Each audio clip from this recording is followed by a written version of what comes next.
Nggih terusaken nggih. Bismillahirrahmanirrahim. Qala Muhammad bin Husain. I'lam rahimana wa huwa iyyaka anan nabiyya sallallahu alaihi wasallam qad a'lamaka iku merohno sapa mirsakno sapa nabi ka ing sira fi hadal hadis ing dalam ikhlas hadis. Anna Jibril saat temene malaikat Jibril alaihi salam inna ma sa'alan nabiyya sallallahu alaihi wasallam bi hadrati ashabi ana ing ngarepe sahabate para nabi. Inna ma arada mesti ngersakno sapa Jibril ayu alimahum ing yen to ngeruhna sapa Jibril ing para ashab amrodinihim ing urusan agamane para sahabat. Fayam bagi mongko saejo al muslimin apa ya alamu yang to ngerti sapa al muslimin hu ing amrodinihim. Terus pikirannya saya Al-Ajuri bahwa Jibril menanyakan Islam dengan niat mengertikan Islam kepada para sahabatnya Rasulullah SAW. Artinya Jibril itu buatan takok carane sugih. Saiki wong takok kiai itu salah alamat. Wong alim takok carane sugih, carane dadi bupati, terus carane duwe akeh. Wong alime dhewe ra pati dhuwit ditakoki. Kadang kula nggih suwani tiyang, Gus kula bojo kula kathah carane rukun piye. Wong kiyaine ora wani wae kok takok carane rukun. Jadi intinya niku pertanyaan itu juga kita pelajari. Jibril niku tanglet urusan agama. Artinya yang perlu dingerteni itu urusan apa? Agama. Tapi kita punya masyarakat sing kadang tanya ini sesuatu yang sifatnya khadun nafsi. Terus kiai ora pati seneng jabatan, kadang ditakoki tiyang carane dadi bupati. Nak dadi bupati salami template 2 juta, nak ora dadi darani donyane ngobos. Seloro kabeh dadi kiai. Lan kula seneng nak terkenal donga kula ora mandi. Mergo nak mandi repot. Dadi dukun. Dadi niki repot. Kula gak ada cerita tentang Mbah Hamid Pasuruan. Diceritani bapak kula. Bapak Nurian lami ngaji kalian Ki Hamid. Jadi dawuh beliau soleh zaman akhir ku repot, hisape gede. Bangker terkenal wali, dongane mandi terus wong kepen sugih marani kiai, kepen wayoh marani kiai, kepen jabat marani kiai. Terus ngekei dhuwit. Mari hisab tok, mergo duit sudah dikonversi sebagai materi. Makanya beliau pernah menangis, aku soleh-soleh ku ngene golek. Intinya semua yang ditanyakan itu urusan apa? Agama. Maka kata Imam Syekh Al-Ajuri, seharusnya pertanyaan itu ya urusan agama dan yang harus diketahui ya urusan agama. Maka orang Islam yang harus diketahui ya urusan agama. Terus kalau wau istifadah kalian Ghazofur, memang di depan umum itu penting supaya tidak ada al-qila wal qol. Jadi ini kan diulang-ulang bihadrati ashabi. Ini dalam ilmu hadis itu penting sekali supaya ilmu itu mutawatir. Karena kalau sampai untuk ijazah ke orang tertentu, mau aku tok sih dijazah, itu biasanya malah dibodoni. Kayak bakul, sampai tok sing tak kayak diskon. Nah, gerbang ya ada bang. Malah nak diilkon ijazah di depan umum berarti kondang. Ada khusus bahaya. Ini mesti klenik nih. Ini aku kanca kula sak kelas kalian Gus Munib. Jadi orang itu, makanya saya ngaji itu pede di depan umum. Karena kalau salah ya dibenarkan Gus Zofur, kalau bener juga ganjarannya akeh.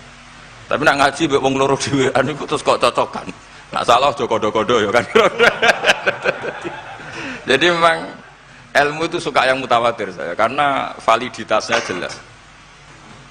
Makanya dulu itu dikaji hadis kok enggak mutawatir itu enggak mutu. Paling firrut batil ulya tentu yang apa? Mutawatir. Dikatakan bi hadrati ashabi atau ketika Nabi khutbah. Apalagi pidato Nabi di hajatil apa? Wada. Sehingga hadis ahadi itu banyak yang masalah. Karena satu ada subjektivitas rawi. Kalaupun sahih itu ada subjektivitas rawi. Seperti yang diceritakan Gus Sobur tadi, Abu Dzar itu orangnya soleh, tapi punya subjektivitas kesolehan yang sangat individualistik, sehingga beliau. Jadi, tapi kalau umum kan standarnya jelas, apa? Standarnya apa? Jelas. Ya saya teruskan. Jadi bihadrati ashabi itu menurut saya kata kunci karena pentingnya mutawatir. Terus menyangkut pertanyaan tadi yang Gus Zofur hilang. Enggak semua pertanyaan harus dijawab. Sebetulnya saya juga ngeritik. Enggak semua yang diunek-unek takokno. Kadang wong takok nasib. Kita misalnya saya itu sering punya utang 1 juta nek gak iso nyaur. Kadang wong takok kula diutang 1 miliar carane nyaur piye? Wong kene diutang 1 juta ora carane nyaur kok ditakoki sing utange napa? 1 miliar. Kula ning santri, bojone niku 3 wong sugih. Kowe iku kurang kesuwan kula takok carane ngrukono bojone. Yo kene bingung piye carane. Bojo sitok wae kudu urek malah. Ditakoki. Bojo napa? Telu. Nah ternyata santri itu terinspirasi oleh cerita-cerita. Syaratnya wali itu kudu di bojo cerewet. Nak sitok wae cerewet wali apa meneh nak telu. Dia cara berpikir begitu. Nah, itu yang bojo pertama itu ngancam nak masih sah dengan istri kedua ketiga mau bunuh diri. Terus dene nate nyuwun sewu melafatkan tolak. Terus takok teng kula. Niku termasuk mukroh napa mboten Gus? Karena saya melafatkan itu dipaksa diancam bojo pertama mau napa? Lah iku nang fikih kan hanya ada syartul ikrah itu mukrih harus mampu mewujudkan mahaddadahu. Kena arah megat tak pateni. Ini ndak kasusnya unik. Umumnya bab ikrah di fikih kan nak ora ketak pateni ini ndak. Ini kasusnya beda. Nak rabuk turuti aku mati. Itu kan bingung. Ya saya seduarian Gus Zofur ya jawab wallahu alam. Nunggu Jibril ya sudah akan datang. Artinya gini ya. Problem kita kekinian itu setiap masyarakat punya iskal atau punya grundel itu ditanyakan kiai.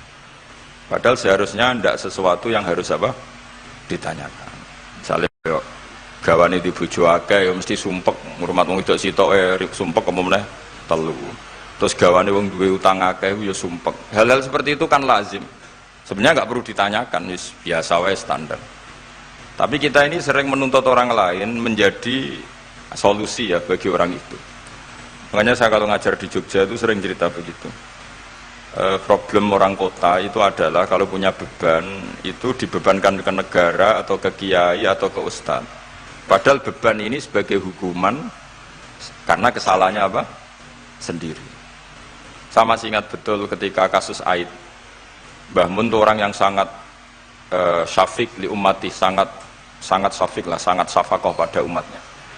Ketika ada seorang dokter peneliti obat Aid, itu sangat tertantang, dia sangat obsesi bisa menyembuhkan Aid. Aid yang karena free sex ya, bukan karena ketularan. Saya ulang lagi, yang karena seks bebas, bukan karena ketularan. Itu tidak biasanya yai duko. Baru pertama itu saya melihat yai itu agak duko. Terus beliau tidak jawab, tapi setelah dokter itu pulang ngendikan begini. Pangeran itu kadang ngersano kabeh iku ana sangsine, cara bahasa modern ana sangsine. Ya tujuane pangeran iku wong ben tobat ben balekna ning Allah. Dadi ana wong uripe ngawur diutang, ya sangsine wong urip ngawur diutang ben uripe apik. Intinya Mbah Mun mau ngendikan kesalahan itu pantese ya ana sangsine ben wong tobat.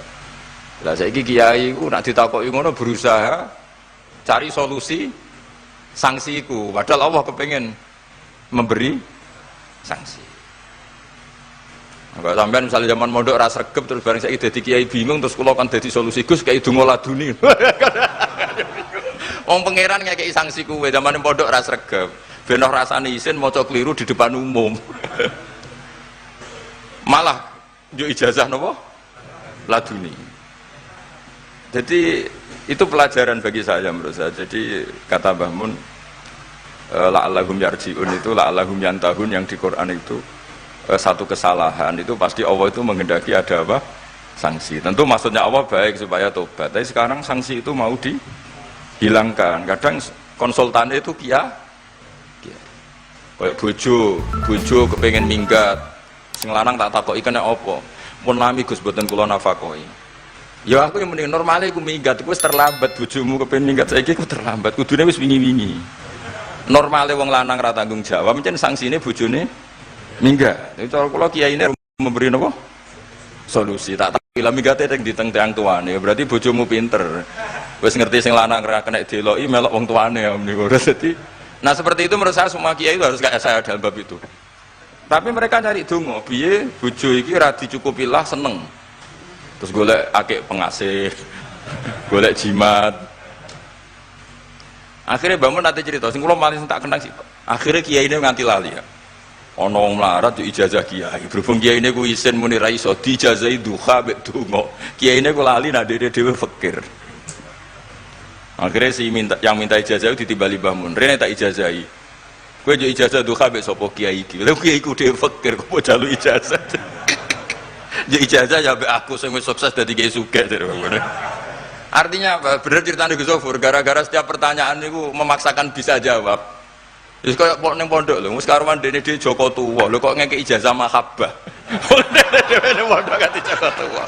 Itu di pondok mana-mana Gus itu ada ijazah laduni. Padahal sing ijazah iku ya tau ramu. Sekolahnya ora tau buka. Ngono dicalon ijazah laduni yo. Coba di pondok-pondok beredar gak ijazah ketemu Nabi Khidir? Beredar. Padahal yang ijazah juga gak pernah.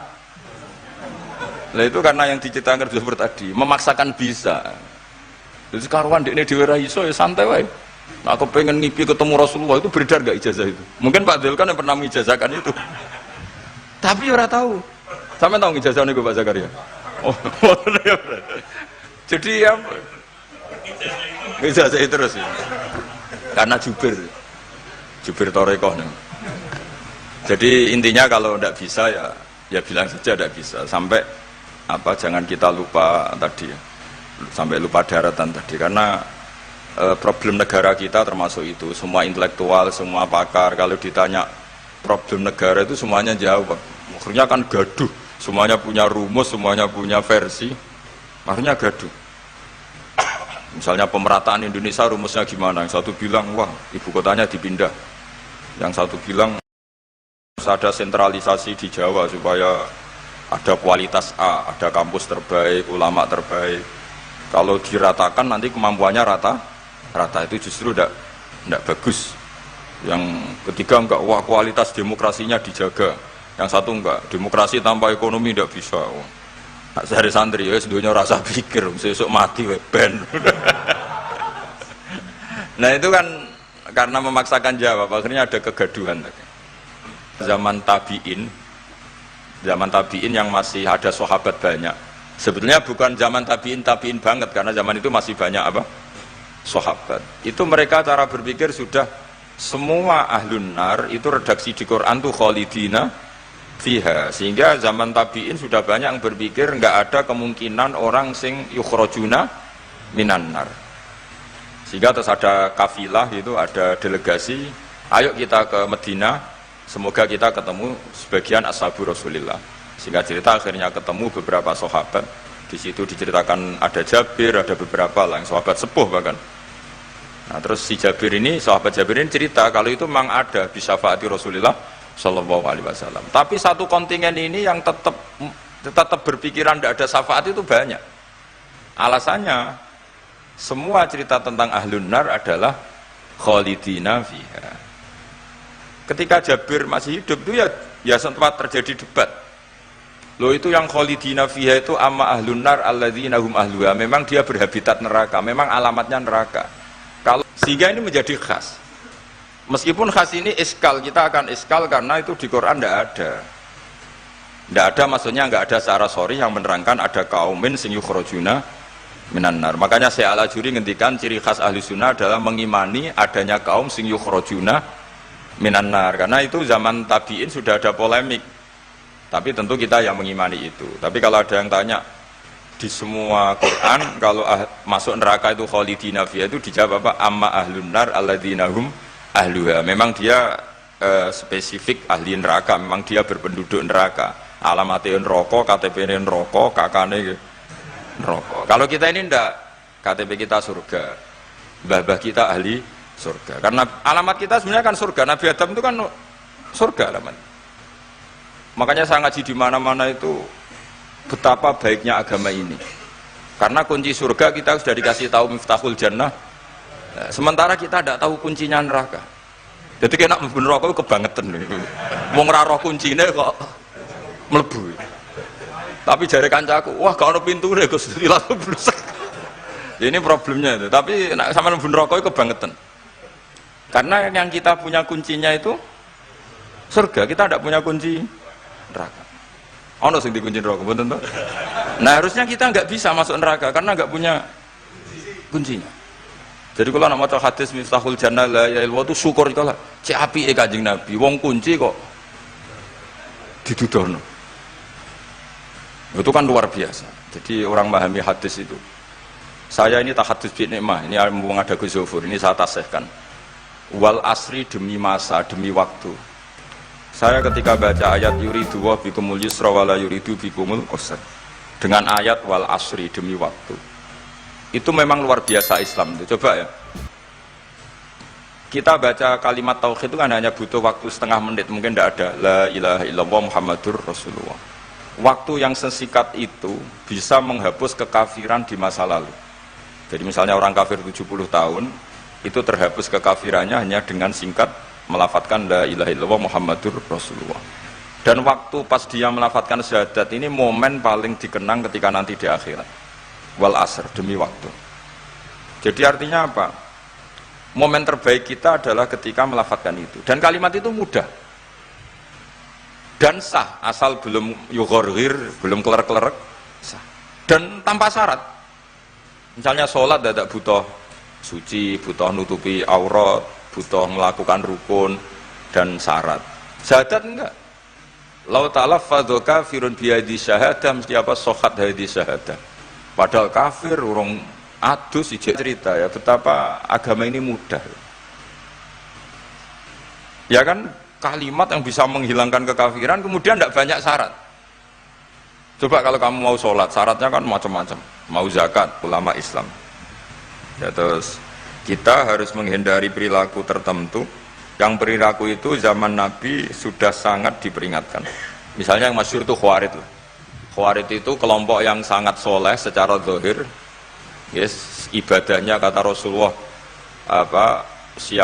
laisa siyamukum kasiyamihim wa qiyamukum kami qiyamihim. Jadi puasa kamu sahabat enggak sehebat puasanya orang apa? Khawarid. Ibadah kamu enggak sebanding ibadahnya Khawarid, tapi mereka sangat biadab. Ya murukuna minaddin murukosahmi minar ramiyah yaqra'unal Qur'an la yujawizu hana jiro. Dan di antara kesolehan yang berlebihan ini kata Nabi apa? Yuqatiluna ahlal Islam wala yuqatiluna ahlal authan. Kalau dijak musuhi sesama Islam semangat, tapi dijak musuhi yang jelas salah ndak semangat. Ini kelompok sing hadarona humun nabiyyu, kelompok yang kita diperingatkan Nabi untuk sangat apa menghindari. Karena logikanya jelas ya. Orang yang kafir saja inginnya Nabi menjadi muslim dengan diajarkan syahadat. Tapi ini orang yang sudah muslim, seleranya Khawarid, dikeluarkan dari Islam. Tahlilan kafir, kuburan kafir, nyekelake kafir. Apa saja menjadi kafir. Ini pertanyaannya kan, inginnya seorang Nabi itu kan tentu dari kafir menjadi muslim. Ini yang sudah Islam menjadi kafir. Maka cerita-cerita di beberapa ulama, ini kenangan saya ngaji di sini. Ini sekaligus cerita penutup. Ada orang ekstremis ketemu Islam alim. Terus ketika melihat ahlul ma'asi itu maksiat, ahlul ma'asi ketika maksiat, sedang maksiat. Sebaiknya orang-orang Islam seperti itu mau saya bunuh, mau saya bom. Ini yang cerita orang-orang alim ke saya. Terus kata si orang alim tadi, lau annahum matu, kalau mereka benar-benar mati khinal maksiyah itu aina masiruhum, lalu mereka kemana? Si yang keras tadi bilang ilanar, karena mereka mati khinal maksiyah. Terus jawabnya yang alim tadi, dzalika muradan nabi, apa umat Islam mati kemudian min ahlin nar itu yang dikehendaki Nabi? Untungnya yang si ekstremis tadi agak alim. Ya enggak, Nabi inginnya umatnya itu ya mati tidak masuk neraka. Ya sudah, jangan bunuh sekarang, kasih kesempatan tobat. Untungnya si yang ekstrim ini termasuk min ahli ilm, dia nerima konsep itu, nerima. Itu jadi pelajaran dialog kealiman.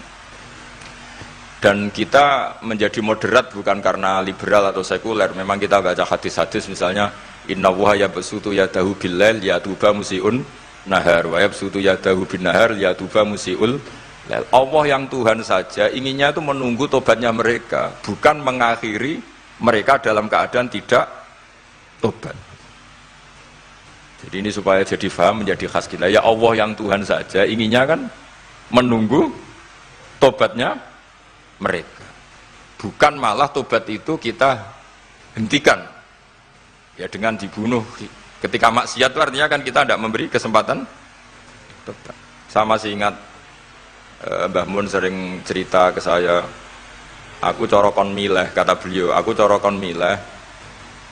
Iku yo ora pati seneng ono terlalu tegas, terlalu apa, mergo Allah wae ngekei kesempatan. Ya tadi, apa logikanya kan Allah saja, misalnya Allah Ta'ala selalu membuka tangannya di malam hari supaya yang tadi siang maksiat tobat di malam hari. Terus Allah membuka tangannya di siang hari supaya yang tadi malam maksiat tobat. Intinya Allah Ta'ala itu menunggu tobat, bukan menghentikan asbabit taubah. Sehingga tradisi guru-guru kita, ya utamanya Mbah Mun, itu sama-sama saja baik. Bukan karena baik sama orang fasik, bukan. Tapi implementasi dari menunggu tobatnya orang fasik, dan tentu itu butuh tarbiyah, butuh syafaqah, butuh kasih sayang, butuh. Saya masih ingat ketika beliau baca kitab karangannya Imam Sa'roni itu, Tambihul Mukhtarin, itu diantara madzhab Imam Sa'roni itu Al-Hikmah Dolatul Mu'min, itu beliau juga menambahkan wal fasik Dolatul Mu'min. Bukan sekedar Al-Hikmah Dolatul Mu'min, tapi Al-Fasik juga Dolatul Mu'min. Karena ketika seorang mukmin fasik ini seperti barang yang hilang, dia tercerabut dari akarnya, yaitu akar keimanan dan keislaman. Maka kita-kita, kata Imam Sa'roni, kita-kita sebagai orang soleh harus menemukan mereka atau mengambil mereka untuk dikembalikan. Jadi ini komitmen kita sebagai murid Mbah Mun, sebagai murid Syekhina Al-Abenya sudah ada amal. Itu saja inginnya Allah sama orang Islam, kaumun yukhrajuna minan nar, bukan malah diblesno gitu. Lah ya akhirat yang notabene sudah enggak ada amal. Itu saja kaumen yang mukmin, apalagi tahu mondok, apalagi grup hima, itu tapi ra usah moron rokok, kula pesene ra usah moron rokok. Itu inginnya itu yukhrajuna minan nar. Makanya kalau baca hadis itu harus ada dzauq. Selain ilmu itu harus ada dzauq. Betapa syafaqatu Rasulullah sallallahu alaihi wasallam. Inginnya semuanya itu yadkhulunal jannah. Kalaupun ada yang masuk neraka, yang orang Islam tuh, tetap obsesi Rasulullah, cita-cita beliau adalah yukhrajuna minan nar. Makanya masyhur itu, wala sawfa yu'tika rabbuka fatardah. Jawabe Nabi bi la ardo wa wahidun min ummati finnar. Saya tidak akan ridho ya Allah, tidak akan puas bahwa khidun min ummati finnar. Satu dari umatku min ummatil ijabah minan nar. Makanya saya setuju dengan saya Al-Ajuri, kita sebagai ahli sunnah diantara khasnya apa? Iman adanya kaum sing yukhrajuna minan nar. Pun ya ngoten. Sampai waduh kok dibaca Arabnya saja. Nah, ini nurut Bapak Gus. Mimman khadzarona tadi siapa? An-Nabi. Anaman saat temne wong abada kang nyembah sapa man Allah azza wa jalla fa ya'lamu mongko ngerti sapa man anna wa azza wa jalla mutaliun kundat sing ningali ala amalihi ing atase ngamale wong ya'lamu pirsa sapa taala sirruhu ing rahasiane wong wa alaniyatahu lan alaniya wong sing ngamal sing jelas wa ya'lamu lan pirsa sapa taala ma ing perkara tufi kang nyamarno sira min amalika saking amal sira wa malan perkara tubihi kang ngetokno sira ing amal wa malan perkara turidu kang ngarepno sira bi ilmika klan sira. Kowe ngarepno bi ilmika misale Allahu turidu am ghairah. Dadi maksudnya Allahu ana ta kowe ngamal iku ngersakno Allah turidu am ghairahu. Dadi maksudnya Allah tahu amal kamu atau ilmu kamu. Apakah amal kamu ilmu kamu untuk Allah? Allah turidu am ghairahu. Apakah kowe melakukan amal itu karena Allah apa enggak? Ya'lamu pirsa sapa ta'ala asirra wa akhfa. Ya'lamu pirsa sapa ta'ala khainatal ayuni ing mripat sing khianat. Wa amalan perkara tufi kang nyimpen apa suduru apa dodo. Ya'lamu pirsa sapa ta'ala ing perkara antum kang te sira kabeh ku alihi ngatasé ma. Fahdaru mongko wedya sira kabeh ing Allah. Mesti wedi Allah dengan makna mendekat ke Allah.